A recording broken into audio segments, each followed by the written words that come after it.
he was known as the Yorkshire Ripper.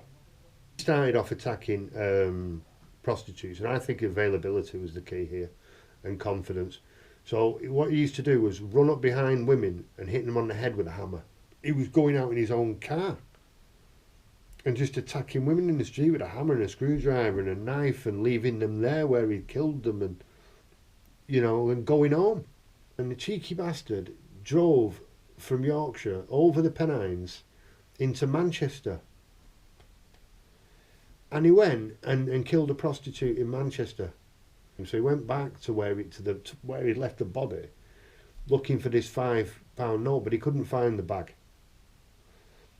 So he left, and the police found the bag, and they found the £5 note, and they identified it as a good clue. And I think Peter Sutcliffe is guilty of all the crimes. And in the end, he killed 13 women. John Wayne Gacy, not so much. But maybe the killer clown. This was the moniker that he was given. Sodomy. He got 10 years for sodomy. And I think it was with a minor.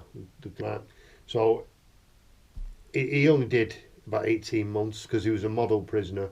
He did TV interviews because he was such a model prisoner, cooking for all the prisoners and all that.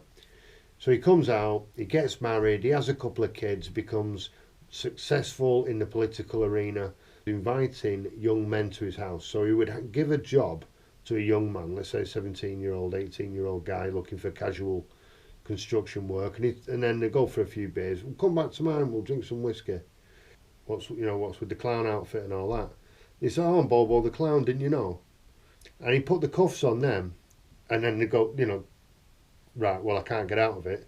And he said, you need to know the trick. And they said, "What's the trick?" And he said, well, I've got the key. That's the trick. And then he started beating them with a baseball bat or whatever, and stabbing them, and he killed them and raped them and all that, horrible bastard that he was, and buried them under his house. And he buried 33 young men under his house. Ted Bundy is the most famous serial killer, and he killed beautiful young girls. And the prevailing theory is that his first girlfriend dumped him, and he never got over it, and he wanted to kill her and kill her and kill her and kill her and kill her again. And prominent in the state of Washington, in the political scene there, he was well known, well liked and well respected, and many people couldn't and wouldn't believe that he'd done it, including his mother. But during his cross-examinations of his own victims, he displayed the monster. He showed the monster inside to the jury, and also wanted to really unnecessary details from the cops about what they found when they got there. And everybody was convinced in the court case, this guy did it. He's reliving the crimes, And they found him guilty, and he went to jail, and he was confirmed as having killed 30 beautiful young women. Doctor of Death. A murderer like we've never seen.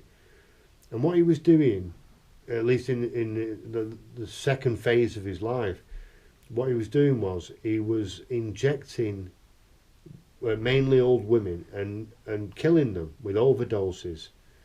A lot of the time he just seemed to be doing it for pleasure. It's a tiny little place and he's killing them all the time, right?